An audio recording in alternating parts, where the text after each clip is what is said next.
Hello guys, today I'm going to show you how to use the portrait bokeh with Leica Rendering on your Xiaomi Leica Leitz Phone. So, the first thing that you need to do is to open the camera and tap more.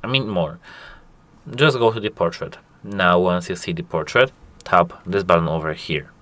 You would have Master Portrait, or as you can see, Leica Portrait.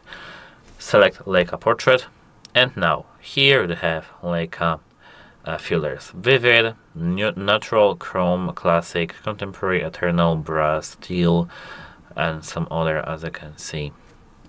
We can select, for example, blue, and wait a moment.